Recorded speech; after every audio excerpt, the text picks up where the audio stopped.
je tombe d'accord avec Paris. J'ai même déjà vidé ma maison, préparé mon déménagement et tout. Ah ouais. Ouais. Je vois un numéro masqué qui m'appelle. Ouais, bonjour, c'est Henri Pinault. Je vais te dire une chose, écoute bien. J'ai pas besoin d'argent. Si tu veux plus jouer, c'est ton problème. En tout cas, tu partiras pas de Rennes. Boum, il raccroche. J'ai dit, ah là, Johan, je l'ai connu au centre de formation à Rennes. Quand il vient à Lyon et qu'on l'annonce comme ça en grande pompe, je me dis, c'est pas bon. Tu as la chance de tomber contre Nicosie.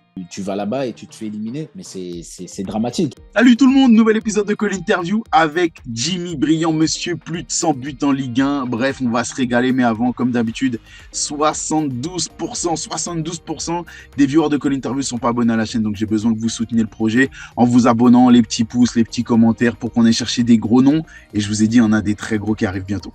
Allez, c'est parti, Jimmy. Comment tu vas? Ça va, Colin, et toi? Ça va au top. On Très va pas bien. mentir aux gens. On a mis du temps à la mettre en place, cette interview, Ouais, mais on a réussi. on a mis du temps à se capter, mais ça y est, on y arrive toujours. On y arrive toujours. Comment ça va? T'as l'air en forme, tout beau, tout roule? Ouais, ça va, hein. Tout roule. Voilà, je commence ma seconde vie, donc Ouais, voilà, mais c'est ça se vrai. passe bien. Pour l'instant, j'ai plein de projets, donc ça fait plaisir. C'est bien. Il y a eu déjà félicitations pour la seconde vie, c'est top, la nouvelle casquette de consultant chez Amazon, enfin Prime Video. Ouais. Comment t'as été convaincu? Parce que je t'avoue, moi je t'ai quitté fin de saison dernière, t'avais exprimé ta volonté de continuer, pourquoi pas même en Ligue 2 avec le club, et finalement on te voit en consultant. Comment ça s'est fait dans ta tête? En fait, voilà, début août, bon, mon contrat s'est terminé le 30 juin à Bordeaux. Ouais. Et pendant tout le mois de juillet, voilà, j'ai commencé à avoir des petites approches, mais rien de concret. Et forcément, tu te dis, quand ça fait un mois que tu n'as pas eu de proposition concrète, il faut commencer à préparer la suite. Et voilà, Hmm. dans des discussions, notamment dans une discussion avec Benoît Chéreau, que je connais très bien, je lui ai évoqué cette idée. Je lui ai dit, tiens, est-ce que tu me verrais bien consultant? Il m'a dit, bah, franchement, tu as le profil. Après, c'est à toi de voir est-ce que ça te dit. Je peux en parler. Et puis finalement, il en a parlé. Et tout de suite, ils sont revenus vers moi. Top. Et ça s'est fait comme ça. Ensuite, moi, je leur avais dit, écoutez, pour l'instant, je veux continuer à être joueur. Donc, on se donne jusqu'au fin août, voire début septembre, s'il peut y avoir une proposition. Et Ouais. s'il n'y a pas de proposition, et ben voilà, à ce moment-là, on continue là-dessus. Et puis, tu vois, ils m'ont mis directement sur le premier match de la Ligue 1, Ouais. en ouverture de championnat. Donc, c'est quand même une marque de confiance importante. À Lyon en plus, donc un Hmm. beau petit clin d'œil.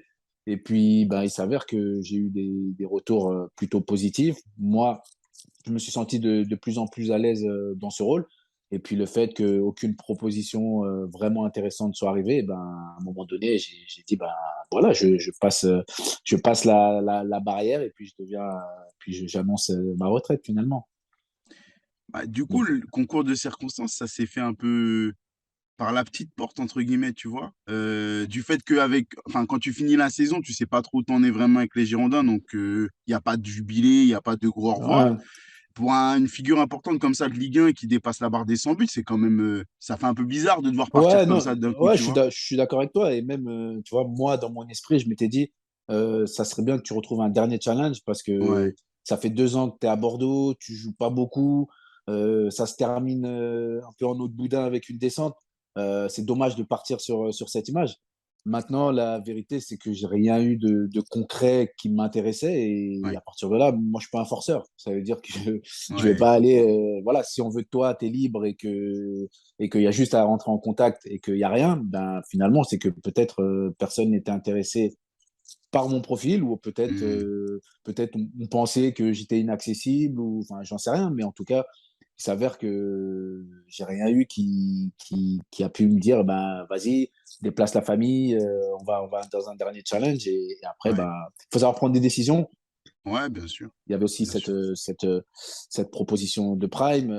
Moi, j'avais commencé aussi en parallèle à passer mes diplômes, à commencer le coaching. Donc, voilà, quand tu poses tout sur la table, tu te dis, c'est le moment. Et puis, tu fais. Mais c'est vrai que la fin, elle était un petit peu amère et c'est dommage. Mais bon, après, voilà, moi, Ouais, je vis pas sur le passé. Et puis, tu voilà, raison.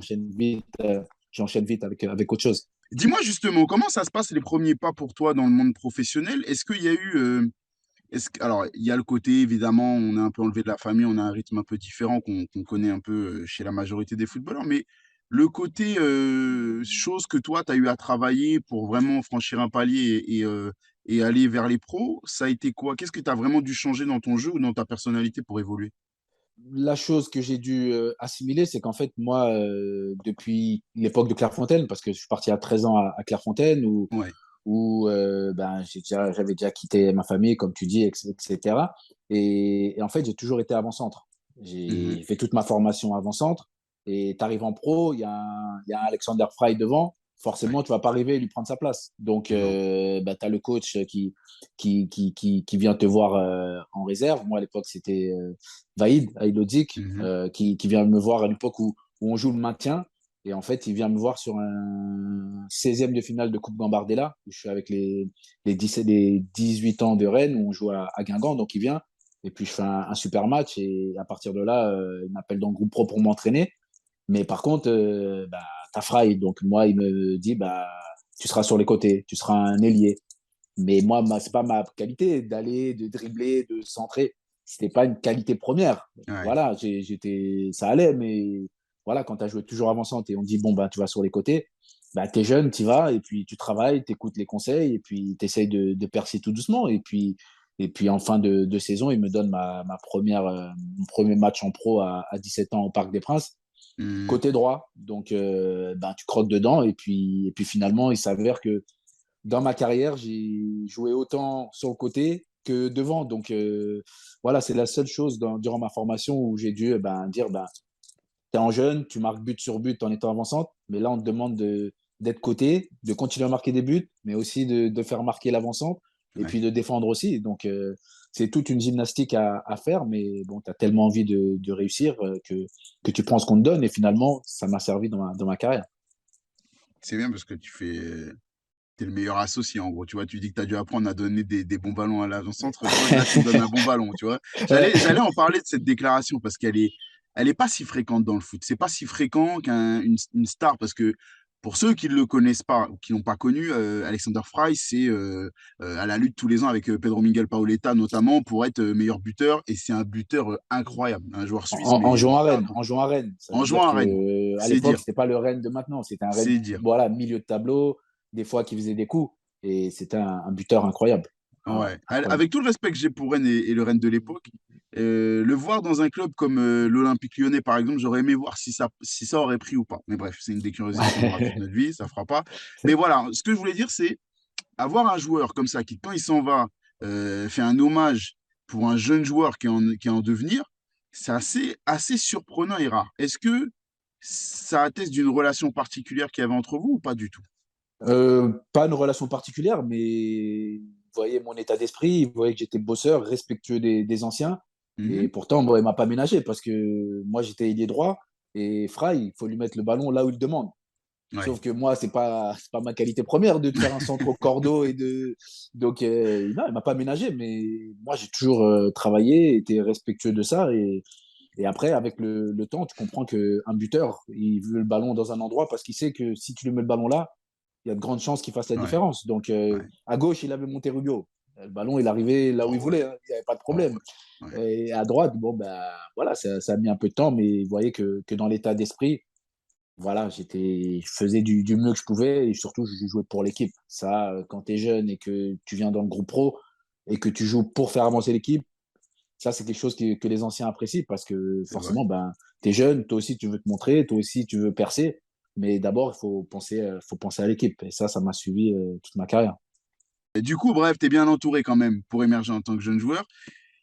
On l'a dit, lui, il s'en va. Mais du coup, toi, en 3 ans, un peu plus, mais en 3 ans, à peu près 3 saisons, tu découvres l'Europe, le plus haut niveau, la régularité au plus haut niveau en étant en équipe première.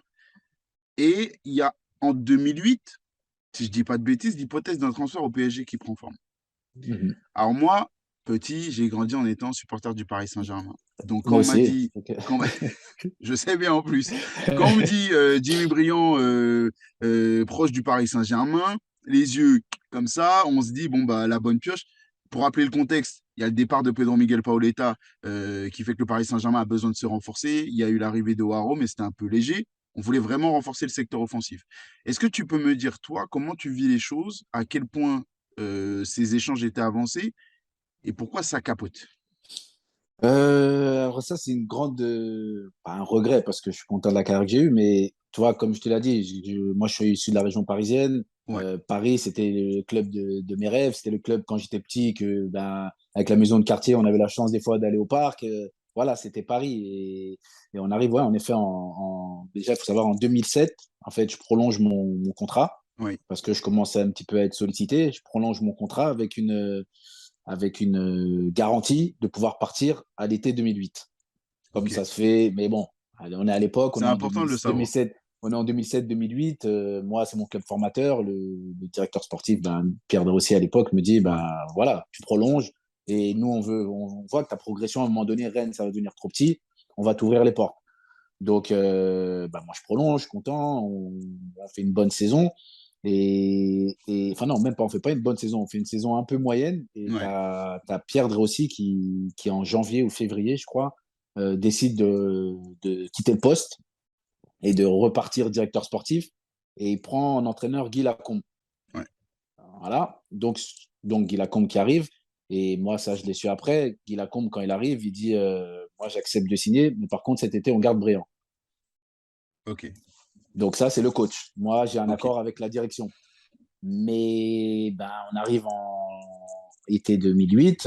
Voilà, ben, je tombe d'accord avec Paris. J'ai même déjà fait vider ma maison, préparer mon déménagement et tout. Ah ouais, Et ouais, j'ai trouvé ma maison à Paris. Ça y est, pour moi, j'étais à Paris. d'accord. J'ai eu Paul Le Guen qui, ben, voilà, qui me veut. Tout se passe comme il faut. Sauf que on arrive et aussi il dit, ben non, tu pars pas. Donc là, gros coup de froid.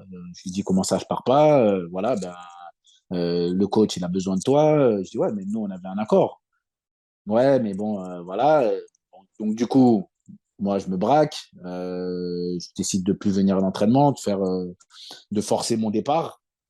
Et puis finalement, à un moment donné, c'était la période où tu as David Sommeil qui fait Ouais, un arrêt cardiaque et qui finalement repart et tout.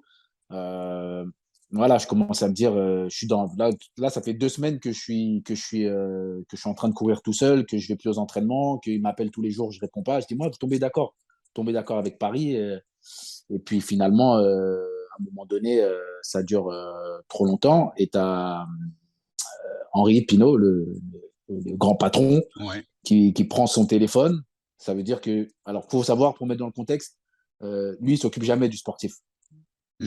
Il y a des gens qui s'en occupent, mais lui, il s'en occupe pas. Et là, il prend son téléphone, je vois un numéro masqué qui m'appelle. Bon, je me dis, je réponds. Ouais, bonjour, c'est Henri Pinault. Voilà, alors écoute bien, je vais te dire une chose, écoute bien. J'ai pas besoin d'argent. Si tu veux plus jouer, c'est ton problème. En tout cas, tu partiras pas de Rennes. Boum, il raccroche. J'ai dit, ah là, ça commence à être chaud là.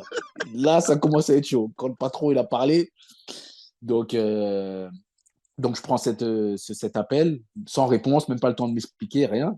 Je dis, ah ouais, chaud.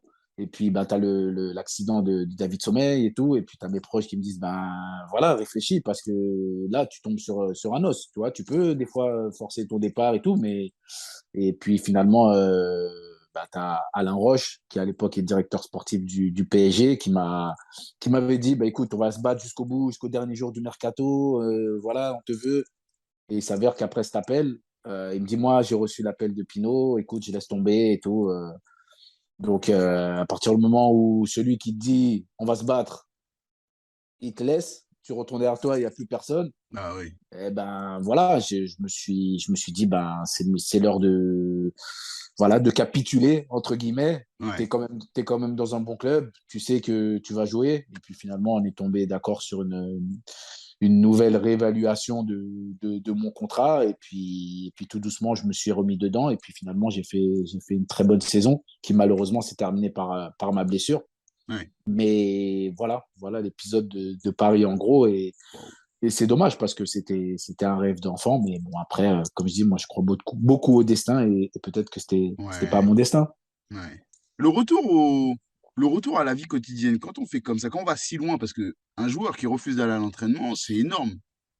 Mm. Comment on revient? Dans quel état d'esprit? Comment est-ce qu'on présente ses excuses au groupe? Comment ça se passe? Franchement, un retour normal. En fait, moi, je m'entendais bien avec tout le monde. J'avais aucun problème avec tout le monde. Donc, D'accord. je reviens un matin et puis ben, je pose mes affaires et puis je viens m'entraîner. Et puis, tu vois, dès le week-end, le coach, il me fait jouer. Donc, Ouais. il n'y a vraiment pas de, Ouais, tu il n'y a pas de vois, sanction. il n'y a pas de sanction, il n'y a rien parce que, au fond, dans le fond de l'histoire, ils savent Ouais. que j'avais raison. Après, ben, dans la forme, oui, peut-être c'était pas la forme à adopter, mais voilà, j'étais jeune, j'avais 22 ans, 23 ans. Mhm. Et finalement, je reviens début août, le coach me fait jouer dès le match, je marque. Bon, bien sûr, la mine, tu sais, tu veux toujours montrer un Ouais, peu que bien tu sûr. boudes et tout. Bien sûr. Donc, et puis voilà, je fais les deux premiers matchs, trois premiers matchs de la saison. Et fin août, tu as bah, Domenech qui me rappelle en Mhm. sélection. Donc, ça te booste et puis ça te montre que bah, tu vas pouvoir faire le taf à Rennes, quoi. Donc, Ouais. il a fallu, voilà, un mois pour évacuer tout ça. Mais Quand même. après, ça y est, après, j'étais bien. Moi, j'étais D'accord. pas malheureux à Rennes. Ouais, J'étais après, pas malheureux, hein. après, t'es- J'étais pas après, malheureux. on voit qu'il y a un peu de talent chez le monsieur et qu'il retrouve goût au foot quand même. Ouais, bah oui, non, non. Et puis j'étais avec mes potes et il n'y avait pas de problème avec Rennes, non, vraiment pas. Donc, à part la promesse de départ et la tentation Paris Saint-Germain, il n'y a aucune autre raison qui te pousse à partir. Il n'y a pas de problème avec le coach, il y a pas de choses comme ça. Rien, rien, rien. Alors D'accord. forcément, pendant la période de transfert un peu froid avec le coach, Ouais, bien sûr. voilà, il me renvoie une fois du terrain parce que bah, j'ai pas envie de jouer. Mais voilà, après, une fois qu'on est reparti, bah, une relation normale. En plus, je joue. Donc, tu sais, les joueurs, quand tu joues, tu oublies tout, en fait. Tu Ouais. oublies tout. Donc, Mm. voilà. Et puis aujourd'hui, quand je le revois, eh ben, on en rigole. Et puis c'est, voilà, moi, dans le foot, je me dis, le foot, c'est le terrain, c'est quelque chose. Mais à côté, on a une vie d'homme et voilà, il n'y a pas de problème. Tous les coachs D'accord. que j'ai pu rencontrer, aujourd'hui, je pourrais leur serrer la main. Certains, je leur parlerai pas, mais je leur serrerai la main. Parce qu'il n'y a pas de problème. À compter de cet instant-là, donc tu m'as parlé, il y a quand même ta blessure. C'est un épisode important, j'ai envie qu'on vienne dessus. Il y a ta blessure quand même en fin de saison alors que tu es en pleine bourre. Ouais. Comment on la prend cette blessure-là quand on est en pleine bourre comme ça? Parce que j'ai parlé avec Romain Alessandrini qui lui aussi est passé a eu un gros passage important pour sa carrière à Rennes.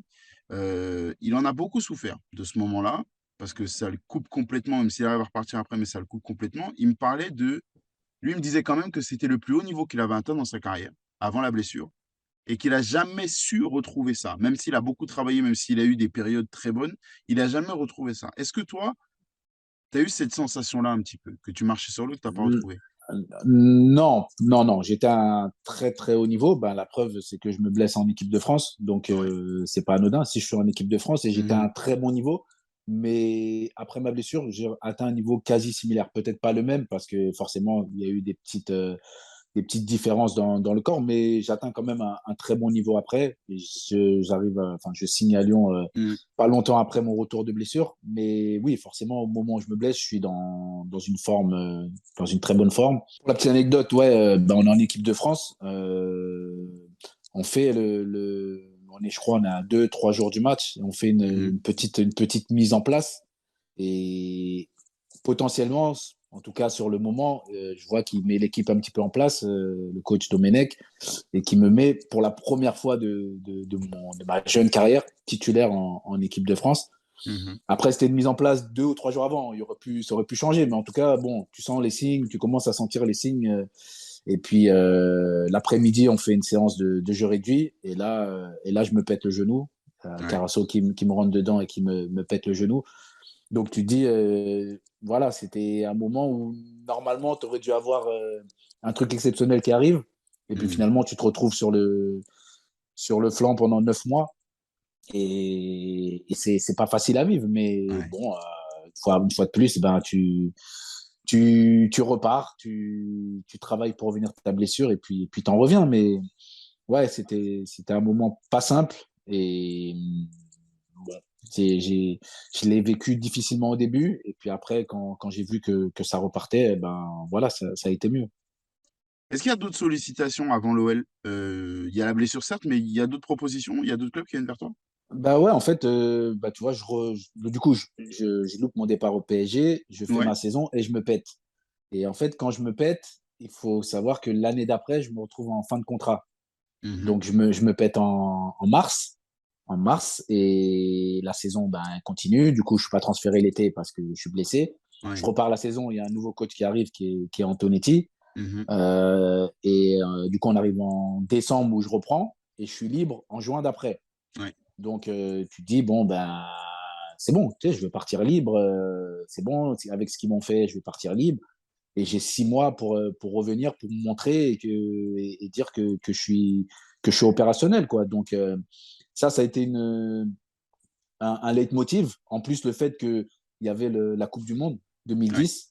Mm. Donc, ben, je reviens en décembre et tu te dis, ben, tu as un petit espoir, comme tu as fait partie de toutes les qualifs, tu as un petit espoir. Et ça, c'est un gros leitmotiv pour revenir de blessure. Ouais. Tu te dis, Mm. ben, je vais être en forme et ça va le faire. En plus, tu as un coach qui arrive, Antonetti, qui vient te voir et qui te dit, moi, je compte sur toi, rétablis-toi bien, t'en fais pas, prends ton temps. Tu seras dans mon équipe. Tu es un joueur que j'ai toujours aimé et que j'ai toujours voulu avoir dans mon équipe. Donc, voilà, plein de signes positifs. Et du coup, bah, je fais 6 mois de décembre jusqu'à mai, Mhm. où je crois que je mets 7-8 buts, 5 ou 6 passes D. Ouais, je fais une demi-saison top. Au Et au top, ouais. final, bah, je me retrouve libre avec des sollicitations. Et voilà, je décide quand même de prolonger. Ouais. Je décide Ouais. de prolonger dans mon club formateur qui m'a formé avec voilà, tout le respect que j'ai pour ça. Et je décide de prolonger pour qu'il touche une indemnité de transfert. Et du coup, je pars à Lyon et j'avais le choix entre Lyon et Marseille. Mais voilà, pour moi, c'était malgré ce qu'ils avaient pu me faire et que j'avais vécu ça comme une injustice à l'époque. Pour moi, je pense qu'il faut savoir rendre aux gens ce que les gens ont pu faire pour Mm. toi, t'aider. Et donc, je prolonge avant de partir à Lyon. C'est rare, hein, ce genre de geste dans le foot. Parce que, Ouais, en plus, après un différent, alors certes, vous vous êtes bien entendu à la fin, voilà, on décide de tourner la page, mais là, il n'y a aucun bâton dans les roues pour partir. Il y a même la possibilité, parce que là, on parle d'indemnité pour elle, mais toi, il y a la possibilité de prendre un beau chèque en arrivant libre dans un club. Mm. Tu décides de déjà de leur donner de l'argent, mais en plus de ça, ils peuvent te la mettre encore une fois à l'envers et dire, bon, bah, on te garde. Non, non, parce que là, pour le coup, j'avais mis une clause écrite Ah, d'accord, je vais vous prolonger, mais je pars, quoi qu'il se passe. d'accord, Après, je crois que tu n'avais pas le droit à l'époque à des clauses écrites, mais en fait, ce qu'on avait fait, c'est qu'on avait mis une clause que si je partais pas, j'avais un salaire, en gros, que le club ne pourrait jamais assumer. Donc, d'accord. Ok, tu t'es voilà, couvert. ouais, ouais, je m'étais Tu t'es couvert. Il y couvert. avait, il y avait une D'accord. indemnité de transfert qui était, on va dire, assez faible pour l'époque, pour le joueur que j'étais. Donc Ouais. voilà, leur intérêt. Et puis je pense que quand tu prolonges après ce qui s'est passé, je pense que bon, ils Ouais. vont pas te la faire 2 fois. C'est possible, hein, Ouais, mais bon, ouais, voilà, non, et puis ils vont pas te c'est la bon, faire le deux geste que fois. tu fais, le geste que tu fais, il est assez beau pour pas en plus en rajouter une couche. Non, non, non. Donc Euh, voilà, après.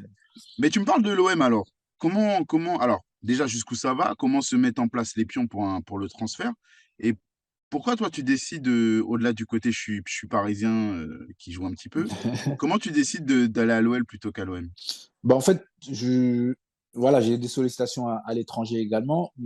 mais tout de suite, je les ferme. En fait, je sors de Rennes, je reviens de blessure et je me dis avant de éventuellement partir dans un club étranger, voilà, faut que je passe par un grand club français, que je joue la Ligue des Champions, que voilà, m'affirmer dans un club de haut tableau de Ouais, France. Et donc, ben, j'ai soit le choix entre Lyon et Marseille. Donc, j'ai Deschamps au téléphone, qui à l'époque vient de sortir champion de France.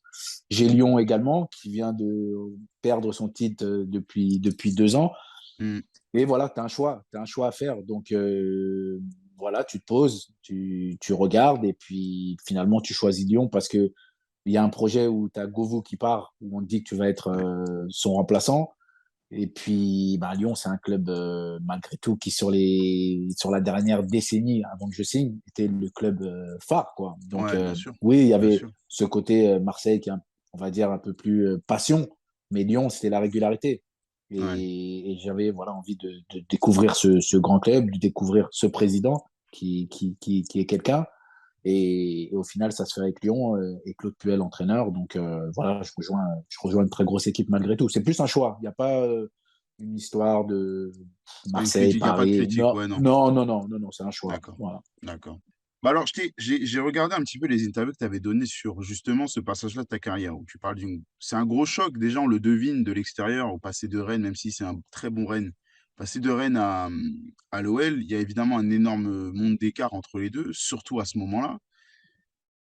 Alors, je t'ai entendu, comme je t'ai dit, parler, je t'ai entendu, je t'ai lu surtout dans des interviews où tu parles de ce moment d'adaptation où tu étais passé notamment chez RMC dans le vestiaire, où tu en avais parlé un petit peu avec Manu Petit notamment, sur ce que ça voulait dire évoluer dans un club de cette envergure. Est-ce que tu peux me Mhm. parler du sentiment que tu as au moment où tu mets les pieds là-bas? Est-ce que le choc, je vais pas dire de culture, mais le choc en termes d'ambition, il est tout de suite, il t'arrive dans la tête? Ou c'est au fur et à mesure de la saison? Non, il arrive tout de suite. Déjà, quand je signe là-bas, j'étais réserviste pour la Coupe du Monde. Ouais. Donc, c'est la Coupe du Monde 2010. Mmh. Voilà, il y a les 23 et puis tu as 6 réservistes. Donc, j'ai malgré tout, on va dire, un début de petit statut. Tu es presque convoqué pour la Coupe du Monde. Tu Ouais, arrives dans un club qui joue avec des champions, eh ben, il faut assumer. Donc, moi, j'arrive avec l'ambition de m'imposer parce que pour moi, si tu quittes Rennes, c'est que tu vas dans un club où tu vas jouer. Tu vas plus à 23 ans, tu vas pas pour être sur le banc ou ouais. pour être dans la rotation. Donc, voilà, j'y vais vraiment avec l'idée de m'imposer et tu arrives dans un club avec beaucoup de concurrence, avec tous les matchs, il faut les jouer pour les gagner, ce qui est, bah, tu joues toujours un match pour les gagner, mais on va dire quand tu es à Lyon, c'est une obligation. À Ouais, Rennes, bah, y a des matchs, tu vas te dire, bon, ben, allez, on espère on va le gagner, mais si on le perd, bon, c'est pas grave. Non, à Lyon, tu dois gagner tous les matchs. Tu as ouais. le président qui te le répète. À Lyon, tu es là pour jouer le titre. Tu es là pour remporter des trophées. Tu es là pour représenter l'institution de l'OL. Et ça, c'est un grand changement. Et ça vient petit à petit. Tu ne peux pas arriver tout de suite et dire ouais, je suis prêt pour tout ça. Non, ça Ouais. vient au fil des matchs. Tu rencontres les gens qui sont là. Ça fait 2 ans qu'ils n'ont pas gagné le titre, alors qu'ils restaient sur 7 ans de titre d'affilée. Donc voilà, c'est une certaine pression, mais tu viens à Lyon pour ça finalement. Tu viens à Lyon pour connaître ces émotions, pour connaître cette pression et de juger par rapport au niveau, parce que tu découvres la Ligue des Champions, Mmh. tu Mmh. découvres les matchs à enjeu, tu découvres les derbies à enjeu, tu découvres tout ça. Et ça, c'est pour ça que tu signes dans un grand club en France. Tu avais parlé dans cette interview-là chez RMC, tu avais parlé d'une altercation notamment, je crois, entre Diakaby et Chris. Diakate, Pardon, Chris. Diakhaté et Chris. Alors, je veux pas revenir sur cette altercation-là, mais est-ce que à ce moment-là, exactement, parce que ça correspond, je remets dans le contexte, j'ai reçu pas mal de Lyonnais qui m'ont parlé de cette situation-là, de transition entre le grand OL champion avec les anciens qui étaient encore là, les Chris, tout ça, qui étaient encore là, qui voient le club évoluer dans une autre direction pour essayer de combler les défauts, les petits manquements qu'il peut y avoir, et la nouvelle génération, soit de jeunes, soit de nouvelles recrues, qui s'adaptent à un nouveau grand club. Euh, la période sous Claude Puel, surtout au début, il y a pas mal de changements que lui essaye de mettre en place qui créent des tensions dans le vestiaire. Ça va un peu dans le sens de ce que tu racontais dans ton interview chez RMC. Toi, tu l'as mis sur le dos de l'ambition. Est-ce qu'il y a autre chose? Est-ce que c'était un peu tendu quand même dans ce vestiaire-là à cet instant précis? Franchement, c'était pas tendu. Il y avait rien de tendu. Il y avait alors des petites histoires, comme dans tous les clubs. Mais je pense que, Ouais, en fait, tu as un groupe et un club qui a été habitué à gagner tout le temps. Et quand tu gagnes moins, forcément, ben, tu cherches des explications un peu partout. Pourquoi, comment? Et ça peut créer des petites tensions. Mais l'ambiance au sein du vestiaire, il n'y a jamais eu d'embrouille ou de tension. Mais tu as ce club qui a du mal à retrouver son standing et mhm, ça c'est dur à vivre pour tout le monde, pour ceux qui ont été là déjà depuis longtemps, ceux qui viennent d'arriver, parce que forcément, quand tu viens à Lyon, tu dis, ah ouais, chouette, je vais prendre des titres, j'y vais pour prendre des titres. Et tu vois que ça se passe pas comme tu veux. ouais, ouais. Les plus jeunes qui arrivent, qui ont connu malgré tout derrière leurs écrans les belles épopées et qui s'y voient aussi. Et tout ça crée voilà, une situation un peu euh, tendue, mais au sein du club, au sein du groupe, tu sens jamais cette tension. Non. D'accord. Tu sens jamais. Non. Qui t'accompagne, qui t'aide parce que t'es pas un bébé à ce moment-là, t'es pas un jeune joueur, tu es un joueur qui a quand même du vécu et qui rentre dans la meilleure partie de sa carrière, mais est-ce qu'il y a quelqu'un qui te guide un peu, qui te montre les petites ficelles du club ou pas? Oui, oui, oui. Moi, quand j'arrive, je connais quelques joueurs avec qui j'ai joué en espoir ou même à Rennes avec Karlström. Mais tu as Ouais. vraiment Baffé et Gomis qui est déjà là-bas, qui est arrivé il y a Mm. 1 an. Donc lui, il est arrivé l'année après le dernier titre. Ouais. Donc, bon, tu as perdu le dernier titre. C'est Montpellier, je crois, qui est champion.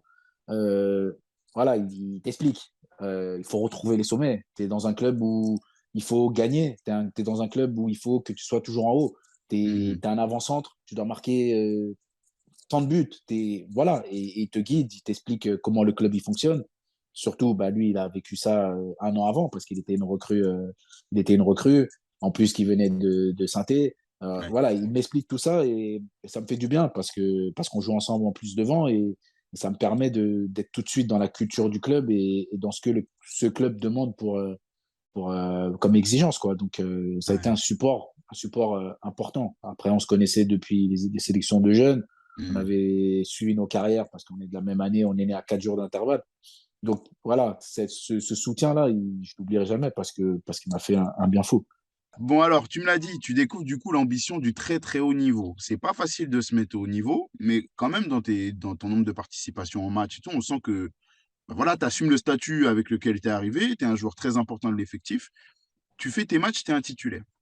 Il y a deux choses qui viennent avec la pression et le haut niveau. Il y a le prestige, la Mhm. possibilité de faire des titres, mais il y a aussi le côté très lourd du poids de la défaite, voire des défaites dans des conditions très compliquées. Tu découvres la Mhm. Ligue des Champions, enfin Ouais. la Ligue des Champions de très haut niveau. Deux éliminations en huitième.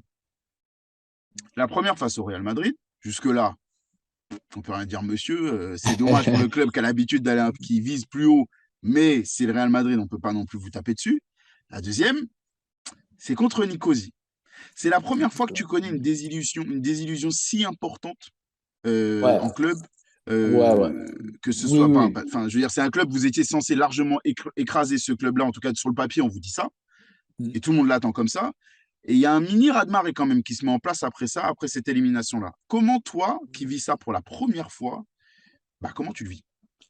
Bah, tu le vis mal parce que déjà, tu sors des poules d'un miracle. Aujourd'hui, même les gens, ils se demandent comment tu as fait pour aller Ouais, battre Dynamo Zagreb 7-1 ouais, et tu te qualifies.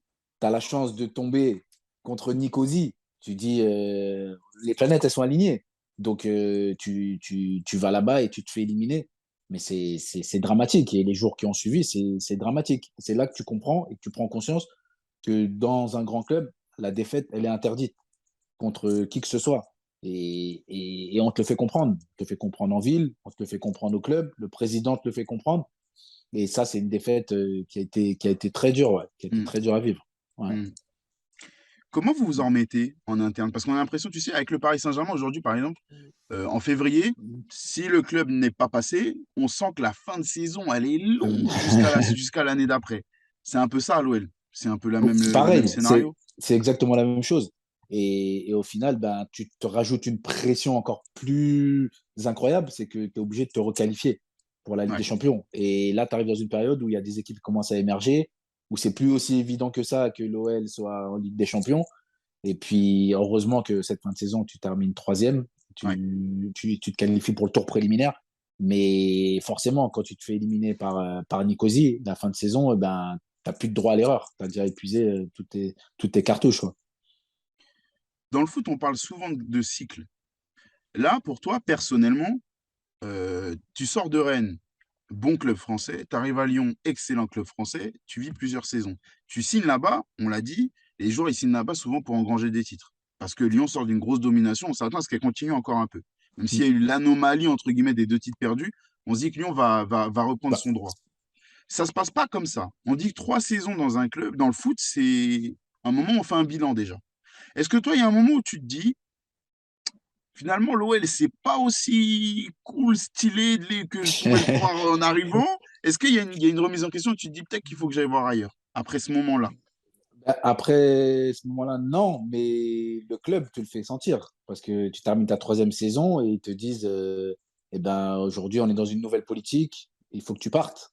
Voilà, tu as Ouais, un trop gros contrat, il faut que tu partes, donc trouve une solution.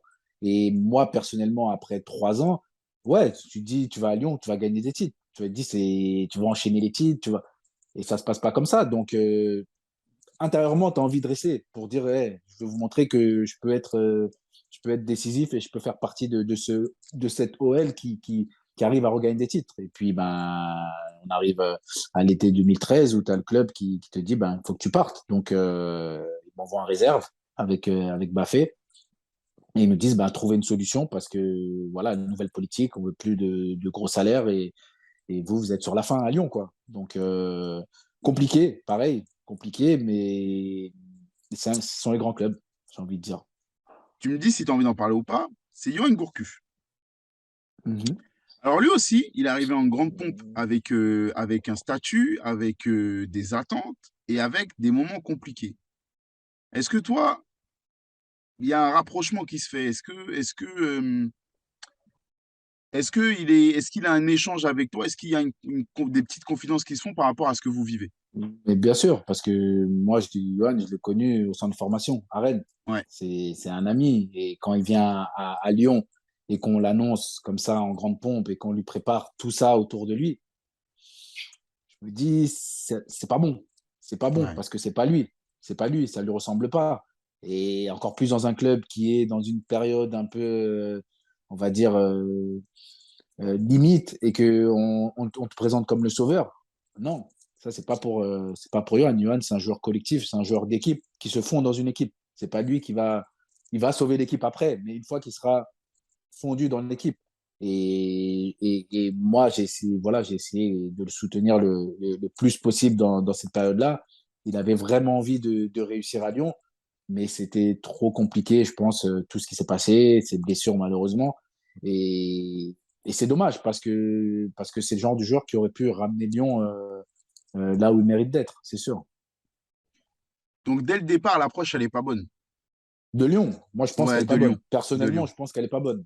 Je pense. Après, Ouais. forcément, Non, mais ça colle, c'est vrai. quand tu fais venir un aussi grand joueur, tu es obligé de faire un coup de marketing. Tu es obligé Ouais, bien sûr. Donc ça se comprend. Mais c'est pas sa personnalité. C'est Ouais, pas quelqu'un qui aime ça forcément. Et lui, il aime juste jouer au foot. ouais. Et Rémi Garde à Lyon, très apprécié.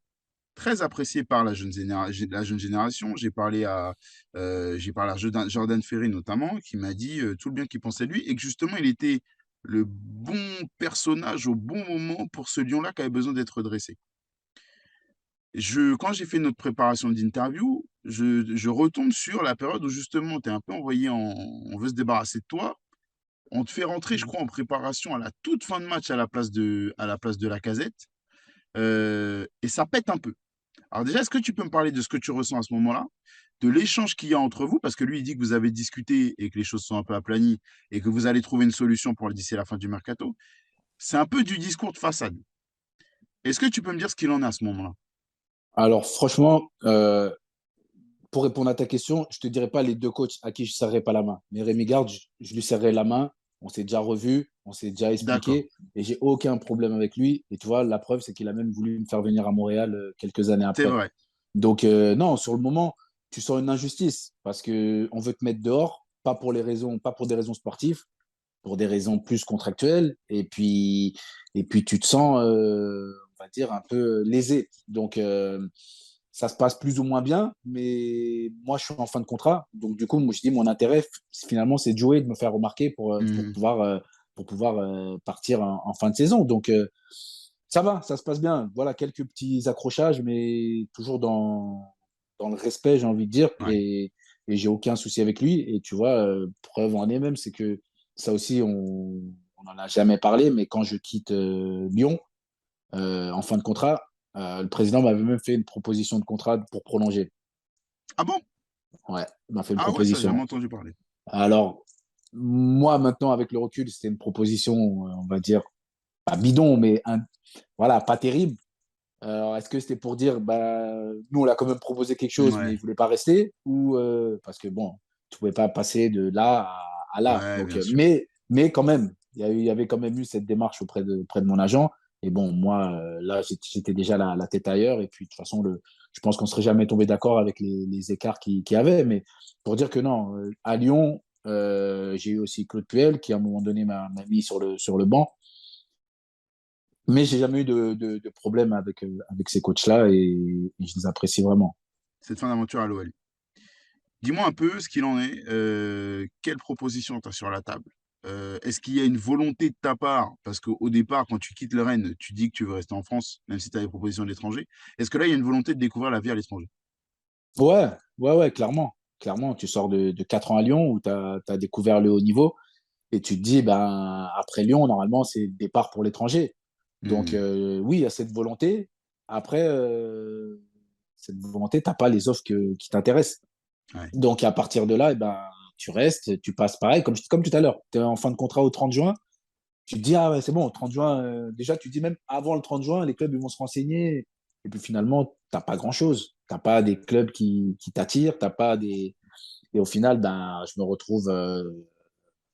retrouve à fin mi-août où j'ai toujours pas eu de proposition concrète. J'ai eu enfin, deux propositions. J'ai eu West Ham Mhm. qui, voilà. Après, West Ham, à l'époque, tu vas. Oui. J'avais été là-bas sur place. Et puis, quand tu arrives là-bas sur place, le contrat, c'est pas le même quand tu as parlé, que tu as parlé. Donc, pas pro. Voilà. Ouais. Donc, tu rentres à Lyon. Et puis, j'avais Lens avec Camboiré, qui Mhm. déjà à l'époque était à Mhm. Lens et qui, promu de Ligue 2 en Ligue 1, qui monte et qui cherche voilà, des joueurs pour se renforcer. Mais tu sors de Lyon. Donc, tu te dis, Ouais. attends, je sors de Lyon, je vais pas aller chez un promu. Et pourtant, comme Boré, voilà, j'avais déjà à l'époque une belle image de lui. Et je me dis, mais attends, tu peux pas sortir de Lyon et aller à Lens. Et ben, du coup, tu refuses et puis tu attends, le temps il passe, et puis tu n'as pas la proposition qui te fait kiffer. Tu as des petites approches un petit peu de clubs intermédiaires, mais tu n'as pas le club qui t'intéresse. Donc, au final, tu arrives. Mais c'est quoi la fourchette de club qui t'intéresse à ce moment-là? Parce que, alors, objectivement, Bah, je suppose que comme- tu t'attendais pas à ce que Barcelone ou le Real Madrid viennent te chercher, non, mais c'est à peu clairement près quel pas. niveau que tu attends?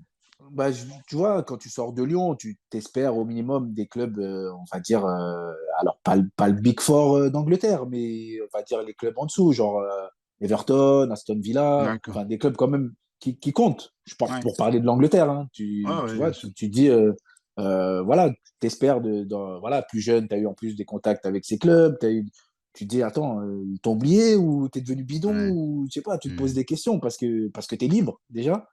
Alors oui, tu sors d'une saison où tu as joué, on va dire, la moitié des matchs, pas toujours titulaire et tout, mais tu te dis, tu as fait 4 ans à Lyon, tu as montré qu'en Ligue des Champions, tu avais le niveau, et tu n'as même pas un club comme ça qui étant Ouais. libre, Ouais. qui s'intéresse concrètement, on va dire, à toi. Et au final, ben, on arrive mi-août, et puis tu as un club allemand qui t'appelle, et puis tu te dis, bah ouais, j'y vais. Et pourtant, c'est un club qui lutte pour pas descendre, mais voilà, tu dis, attends, je vais attendre quoi? Je vais attendre encore fin août et puis je vais arriver, Bah je oui, vais pas oui, avoir oui, de ouais. club. Et non, Ouais. donc bah, je signais à Hanovre. J'ai pour maintenant, je peux le dire, entre guillemets, expérience, parce que j'en ai vu défiler dans cette émission. Quand quelque chose est fait un petit peu à contre-cœur, ça marche jamais vraiment très bien. Jamais vraiment très bien. Tu dis, vous jouez le maintien. 13e, vous finissez. C'est, ça va. Je veux dire que Ouais. le maintien, il est À, assuré, il est bien assuré. à La mission, Hanovre, les tu gars, dis? ouais, Non, ouais, à Hanovre, vous finissez 13e, mais jusqu'à avant dernière journée, tu es 17e et tu gagnes deux derniers matchs qui te permettent ouais, ouais. d'avoir cette impression que c'est pas trop mal. Mais ouais, Oui, c'est c'était vrai, t'as chaud. raison, t'as raison. La saison, elle est chaude. Mais en tout cas, mission réussie, vous maintenez. Mais personnellement, euh, c'est loin d'être la meilleure saison en termes de chiffres que tu as pu faire. Mhm. Qu'est-ce que tu retiens de cette expérience-là? Alors, si tout n'est pas dans les chiffres, tout n'est pas dans les stats, le rôle que tu avais là-bas, il était différent. Tu avais le rôle quand même d'un joueur aguerri, d'un joueur expérimenté qui venait aider un groupe dans une mission compliquée. Qu'est-ce que tu retiens de ce passage-là à l'étranger? Franchement, que des très bons souvenirs. Que des très bons souvenirs parce que tu découvres une autre culture, tu Ouais, découvres un club. Oui, qui joue le maintien, mais qui a des installations, ça ne joue pas forcément le maintien, c'est vraiment le haut niveau. Mais oui, tu arrives dans une équipe compliquée, tu joues milieu de terrain droit dans une équipe en difficulté, donc tu joues arrière droit. Tu joues ouais, pas milieu droit, tu joues arrière droit. ouais, Et puis, avec le très peu que tu as, il faut que tu arrives à faire quelque chose. Donc, ça a été une année compliquée, mais enrichissante. Enrichissante au niveau personnel, au niveau humain. Et puis, tu vois, quand je vois, il y a des joueurs qui aujourd'hui, je les retrouve dans les clubs de très bon niveau. Tu vois, j'ai joué quand même avec des Sakai qui étaient à Marseille, des ouais, Marcelo que j'ai retrouvés à Lyon, ouais. des Stindl, des Rosselló en Espagne. il y avait des bons joueurs. Donc, j'ai vécu vraiment une bonne expérience. Après, c'était compliqué parce que j'étais tout seul. Je n'avais pas ma famille qui était avec moi à Hanovre. Et c'est pour ça que j'ai pas continué parce que je faisais les allers-retours entre Lyon et Hanovre et à un moment donné, ça m'a saoulé. Ta famille, elle te suit pas. Non, parce que t'as pas d'équipe, t'as pas d'école française. Ouais. Et le problème, c'est que tu te dis, ouais, mais attends, c'est pas grave, tu les mets quand c'est en Angleterre, ils vont apprendre l'anglais, pas de souci, ça roule. Mais là, l'Allemagne, j'avais signé que un an parce que Ouais. je savais pas trop comment ça allait se passer. Donc j'avais signé un an et je me suis dit, si ça se passe bien, on verra. Pourquoi pas hein, l'allemand, mais et au final, bah, on lutte pour pas descendre. Et puis voilà, eux me proposent une prolongation, mais moi, voilà, les allers-retours, c'était trop dur pour moi. Est-ce qu'avec le recul aujourd'hui, il y a une déception par rapport à cette expérience à l'étranger? C'est-à-dire que c'est quand même quelque chose que tu as attendu très longtemps. Quand je dis déception, j'entends pas déception en disant ça s'est mal passé à Hanovre. C'est pas dans ce sens-là. C'est dans le sens, enfin, elle est quand même écourtée. Elle n'est pas aussi longue qu'un cycle de foot, quand on peut parler au moins 2 ou 3 ans, tu vois. Mhm. Est-ce que pour pleinement vivre et savoir ce que c'est vivre à l'étranger, il aurait fallu que ça dure un petit peu plus longtemps ou pas, toi, de ton avis avec le recul? Ah ouais, clairement, clairement, clairement. C'est dans cet axe-là, oui, il y a une déception de ne pas avoir vécu plus longtemps à l'étranger et connaître tout ce qui va avec, tout ce qui va avec. Mais Ouais. une fois que je quitte Hanovre, je repars, je signe à Guingamp du coup, mais toujours avec cette idée, pourquoi pas d'avoir une autre aventure à l'étranger. Donc D'accord. une déception parce que ça n'a pas duré, mais c'est pas fini. Quand je signe à Guingamp, j'ai 30 ans Ouais. en pleine fleur de l'âge. Donc voilà, pour moi, c'est pas fini. C'est juste pour. Tu vas à Guingamp pour te relancer dans un club qui. Tu sais que tu vas jouer, tu sais que tu vas jouer à ton poste et tu vas pour te relancer, clairement. Ça dure un peu plus longtemps qu'une simple relance à Guingamp, finalement. Alors pourquoi ça dure plus longtemps? Parce que tu t'y plais ou parce qu'il y a aussi un manque comment ça s'appelle, de projets intéressants qui vient à côté? J'ai un coach qui me fait venir, qui est Gourvenec, qui va me positionner dans ma position, qui va me donner tout le temps de jeu que je suis venu chercher, qui prend du plaisir dans cette équipe. Et puis ensuite, il part et tu as Camboire qui arrive. Et Camboire, que le premier jour il arrive, il a dit je veux que tu sois mon capitaine. Donc Ouais, c'est fort tu ça. te sens bien, en fait, tu te sens bien. Tu te sens bien, tu retrouves des sensations, tu marques des buts, tu sens que tu es une personne importante dans l'équipe et au club. Maintenant, tu es capitaine de l'équipe.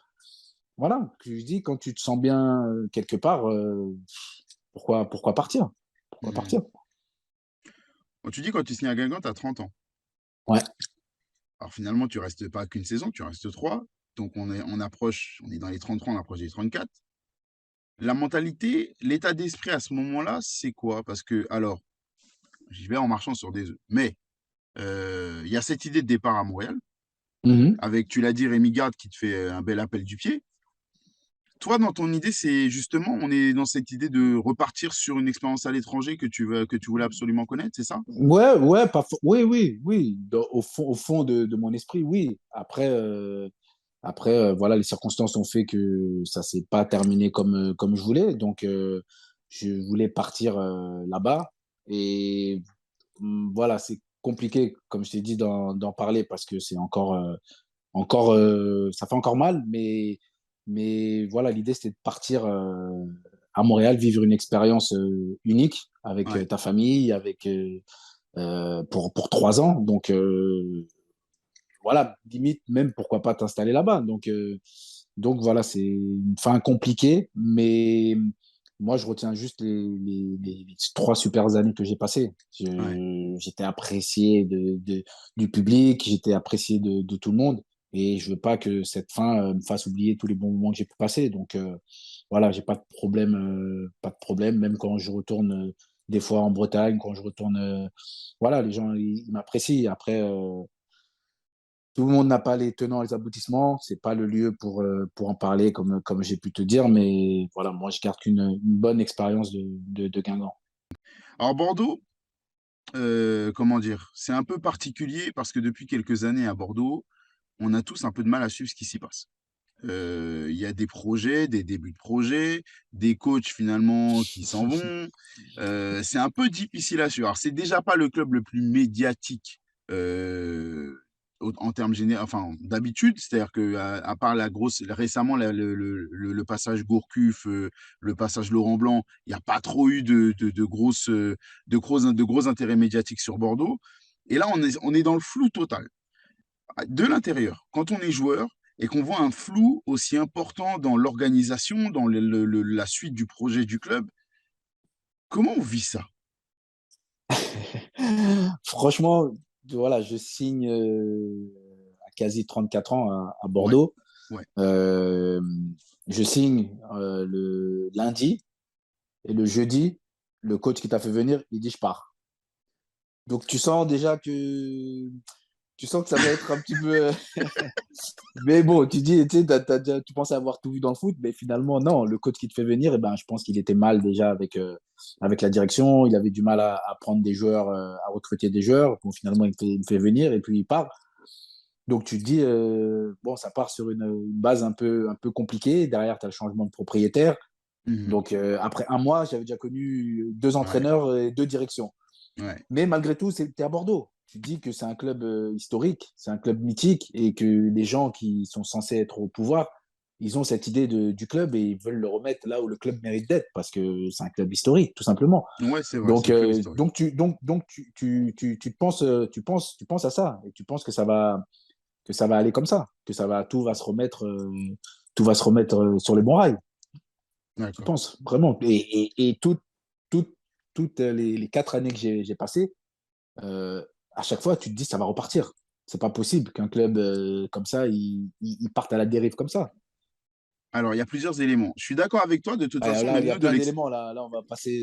Si on parle de tous les éléments, on va Ouais, non, passer. on va pas. J'avoue, j'ai envie de m'intéresser au foot et purement au foot. J'ai pas envie de rentrer dans des Ouais. trucs administratifs, dans ce genre de choses. J'ai entendu plein de choses différentes dans ces interviews, de contrats, d'accords, pas d'accords, de trahison, de machin, de la vie en général. On dit que c'est la vie du foot, mais c'est la vie en général. Ouais. Mais là, c'est tellement bizarre que j'aurais du mal à savoir par où commencer. Et comme on est sur la fin, j'ai pas envie de rester encore 5 heures avec toi. Tu as du temps, tu as une vie. Euh, Parle-moi un peu de l'ambiance en interne, parce qu'il y a quand même des éléments importants. Il y a l'épisode Laurent Koscielny. On va parler que des joueurs. J'ai pas envie de parler des coachs, machin. On va parler que des joueurs et de la direction. On va parler que des joueurs. Il y a l'épisode Laurent Koscielny, qui est un joueur hyper important quand il est recruté pour remettre le club et l'équipe sur le bon rail, avec une image de droiture, d'investissement, d'engagement important à Bordeaux, parce que ça avait été beaucoup remis en question par les supporters notamment. On a un super bon message qui est envoyé avec le recrutement de Laurent Koscielny. Peu de temps après, ça part en vrille. Vous qui voyez ça, vous vous dites quoi? Est-ce qu'à un moment on se dit ça pue, faut que je m'en aille de ce club? Non, même pas, mais ça fait bizarre parce que, comme tu l'as dit, Laurent, quand il vient dans le club, c'est pour remettre le club tout en haut. C'est la recrue phare du projet américain. Et après, il y a un changement de direction. Et quand il y a des changements, et ben, les gens, ceux qui prennent le pouvoir, ils veulent faire leur changement. Et visiblement, eux, leur changement, et ben, c'était Laurent. Donc, nous, comment on le prend? Eh ben, oui, on est un peu choqué parce que tu te dis, attends, si ça arrive à Laurent Koscielny, qui est Laurent Koscielny, tu te dis, Ouais. ben, ça peut t'arriver à toi aussi. Et voilà, donc c'est le seul sentiment qu'il y a vraiment, c'est que tu te dis, ben, personne n'est à l'abri. S'ils ont décidé de changer, s'ils ont décidé de partir sur un autre virage et que tu ne fais pas partie du virage, eh ben, on te sort de la route, quoi. Donc, il n'y a pas plus que ça, en fait. C'est juste ce sentiment de dire personne n'est à l'abri. Il va falloir faire le taf parce que à tout moment, tu peux être sur la sellette. Alors tu l'as dit, ça peut arriver à n'importe qui. On avait l'impression d'ailleurs que ça arrivait un petit peu à n'importe qui. Il y a Benoît Costil, c'était aussi un peu tendu sur la fin. Même toi qui as clamé haut et fort ton envie de défendre ce club, même en Ligue 2, bah, on sent que le club a un peu saisi l'opportunité pour que ça s'arrête. On dit tout le temps, on passe on passe notre temps à entendre dans le foot, la confiance, c'est hyper important. Quand on voit que des joueurs de cette envergure, des joueurs avec autant d'engagement dans un club sont mis de côté comme ça, comment est-ce qu'on peut jouer avec la confiance et pas le couteau sous la gorge? Ben, c'est ça. Moi, aujourd'hui, c'est la question que je me pose. C'est qu'ils se sont séparés de beaucoup de joueurs d'une façon, on va dire, un petit peu limite. Ouais, Et c'était un message qui, pour moi, n'était pas forcément bon pour les plus jeunes ou pour ceux qui restaient. Mais voilà, j'ai l'impression qu'ils sont repartis sur autre chose. Ils sont repartis sur une situation avec que des jeunes. Donc peut-être c'est plus simple à manier, j'ai envie de ouais, dire, parce qu'ils ouais, connaissent pas encore tout ça, ils connaissent pas encore tous les rouages du football. Donc ça a l'air de bien fonctionner et c'est le plus important. Parce que le plus important, c'est que d'accord. Bordeaux retrouve sa place et nous, on va dire, les plus anciens, on en a vu d'autres et on n'est pas Ouais. choqué par tout ça. Mais j'espère pour eux que ça va vraiment continuer et que on va retrouver une sérénité qu'il doit y avoir dans un club pour performer. Jimmy, merci. Merci à toi. Merci à tous de nous avoir suivis pour un nouvel épisode de Call Interview. On se retrouve très vite dès la semaine prochaine avec un nouvel invité, des nouvelles anecdotes parce que c'est comme ça qu'on kiffe le foot. Allez, ciao.